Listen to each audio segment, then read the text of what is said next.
This channel does not promote any violence, harmful, or illegal activities. All content provided by this channel is meant for an educational and information purpose only. আজ SSC ২৬,০০০ চাকরি বাতিল মামলার শুনানি রয়েছে supreme কোর্টে। গত মঙ্গলবার মুলতবি হয়ে গেলেও বুধবার এসএসসির ২৬,০০০ চাকরি বাতিল মামলা শুনবে সুপ্রিম কোর্ট। জানা যাচ্ছে এদিন দুপুরেই প্রধান বিচারপতি সঞ্জীব খান্না এবং বিচারপতি সঞ্জয় কুমারের ডিভিশন বেঞ্চে মামলার শুনানি হবে। আজ এসএসসির ২৬,০০০ চাকরি বাতিল মামলা শুনবে সুপ্রিম কোর্ট। গত মঙ্গলবার মুলতবি হয়ে গেলেও আজ কিন্তু রয়েছে এসএসসির ২৬,০০০ চাকরি বাতিল মামলার শুনানি। সুপ্রিম কোর্টে হবে এই শুনানি। এসএসসির ২৬,০০০ চাকরি বাতিল মামলার ভবিষ্যৎ কি হবে তা নিয়ে কিন্তু উঠছে প্রশ্ন। আজ সুপ্রিম কোর্টে শুনানি রয়েছে এসএসসির ২৬,০০০ চাকরি বাতিল সংক্রান্ত মামলাটির শেষ শুনানিতে শীর্ষ আদালত মূলত যোগ্য এবং অযোগ্য চাকরি প্রাপকদের বাছাই করার উপরে জোর দিয়েছিল। গত মঙ্গলবার মুলতবি হয়ে গেল বুধবার এসএসসির ২৬,০০০ চাকরি বাতিল মামলা শুনবে সুপ্রিম কোর্ট। আজ দুপুরেই হবে এই শুনানি। প্রধান বিচারপতি সঞ্জীব খান্না এবং বিচারপতি সঞ্জয় কুমারের ডিভিশন বেঞ্চে এই মামলার শুনানি। কি হবে ২৬,০০০ শিক্ষকের ভবিষ্যৎ তা নিয়ে উঠছে প্রশ্ন। আজ সুপ্রিম কোর্টে এসএসসি মামলার শুনানি রয়েছে। এই বিষয়ে আমরা কথা বলবো। আমরা সরাসরি চলে যাবো নিউজ রুম থেকে রয়েছেন আমাদের সঙ্গে আমাদের প্রতিনিধি নাজিয়া রহমান। নাজিয়া, আজ এসএসসি ২৬,০০০ চাকরি বাতিল মামলা শুনানি রয়েছে সুপ্রিম কোর্টে। ২৬,০০০ চাকরি প্রার্থীর ভবিষ্যৎ কি হতে চলেছে তা নিয়ে উঠছে প্রশ্ন। নাজিয়া,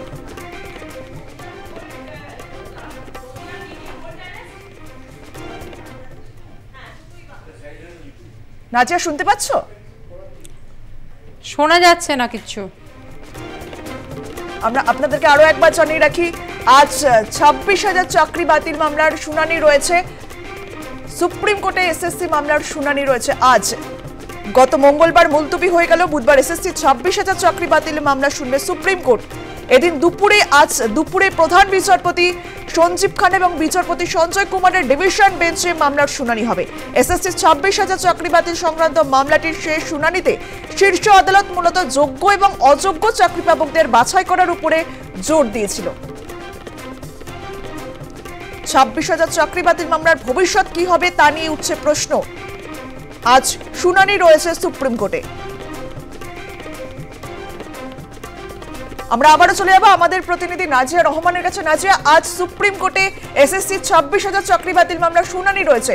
২৬,০০০ চাকরি প্রার্থীর ভবিষ্যৎ কি হবে তা নিয়ে উঠছে প্রশ্ন। নাজিয়া, একেবারে আজকে ২৬,০০০ চাকরি যারা রত সেই সমস্ত শিক্ষক এবং শিক্ষাকর্মী তারা আজকে সুপ্রিম কোর্টের দিকে তাকিয়ে আছেন এবং সুপ্রিম কোর্ট আজকে কি শুনানিতে আজকে উঠে আসে সুপ্রিম কোর্টে সেদিকেই কিন্তু তাকিয়ে আছেন এবং এই ২৬,০০০-এর ভবিষ্যৎ কি হবে সেই ভাগ্য নির্ধারণ হবে হয়তো আজকে। এবং শুনানি আজকে রয়েছে, সেই শুনানি কোন পথে এগোয় সেদিকেই কিন্তু তাকিয়ে আছে ২৬,০০০ যারা কর্মরত শিক্ষক শিক্ষিকা আছে সেই সমস্ত কর্মরত শিক্ষক শিক্ষিকারা। ২০১৬ সালে এসএসসির এসএলএসটি নবম থেকে দ্বাদশ শ্রেণী যে সমস্ত পরীক্ষা দিয়েছিলেন পরীক্ষার্থীরা এবং তারা যারা চাকরি পেয়েছিলেন সেই চাকরি এই ২০১৬ সালকে ঘিরে দুর্নীতির অভিযোগ উঠেছে এবং এই এতটাই দুর্নীতি অভিযোগ উঠেছে যে ২০১৬ সালে সেই প্যানেল বাতিল করেছে রাজ্যের হাইকোর্ট, অর্থাৎ কলকাতা হাইকোর্ট। সেই মানে সেই ২০১৬ সালের প্যানেল বাতিল রায় দিয়ে দান করা হয়েছিল, কিন্তু তারপরেই কিন্তু সেই রায়কে চ্যালেঞ্জ জানিয়ে রাজ্য সরকার, এসএসসি এবং মধ্যশিক্ষা পর্ষদ সুপ্রিম কোর্টের দ্বারস্থ হন এবং সেই রায় এখন স্থগিতাদেশ রয়েছে। আজকে ফের শুনানি রয়েছে এবং সেই শুনানিতে কি ভাগ্য নির্ধারিত হয় সেদিকেই কিন্তু তাকিয়ে আছেন ২৬,০০০ কর্মরত শিক্ষক শিক্ষিকারা এবং শিক্ষাকর্মীরা।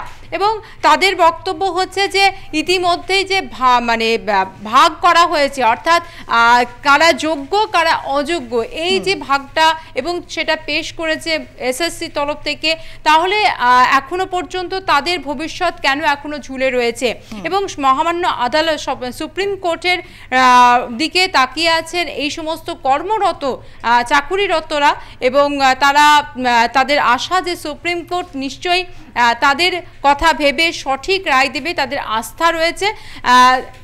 বর্তমানে আন্দোলনরত রয়েছেন শিক্ষক শিক্ষিকারা, যারা কর্মরত শিক্ষক শিক্ষিকা 2016 সালের প্যানেলে ওয়াই চ্যানেলে তারা আন্দোলন চালাচ্ছেন এবং তাদের বক্তব্য যে তারা কিন্তু আন্দোলন চালাবেন ততদিন যতদিন না পর্যন্ত তাদের ভাগ্য নির্ধারিত হচ্ছে। এবং তাদের বক্তব্য হচ্ছে যে এই যে বিষয়টি বারবার উঠে আসছে এবং এই যে দুর্নীতির অভিযোগ তাতে ঘিরে এই প্যানেল বাতিলের রায় দেওয়া হয়েছে হাইকোর্ট থেকে এবং তার ফলে তাদেরকে ভীষণভাবে অপমানিত হতে হচ্ছে। সেই রায়কে চ্যালেঞ্জ জানিয়ে অবশ্যই তারা সুপ্রিম কোর্টের দ্বারস্থ হয়েছেন।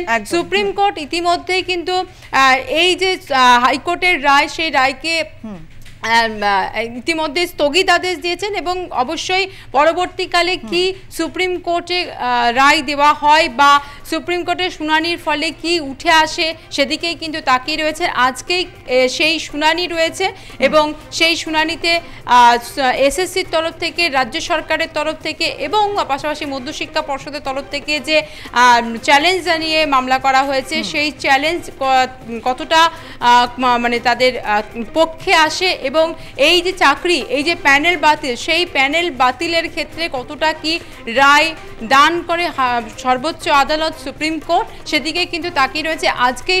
আজকে হচ্ছে শুনানি, সেই শুনানিতে কি ভাগ্য নির্ধারিত হয় সেদিকেই কিন্তু তাকিয়ে রয়েছে পুরো দেশ এবং পাশাপাশি রাজ্যের মানুষ এবং সেই 26,000 শিক্ষক শিক্ষিকা ও শিক্ষাকর্মীরা।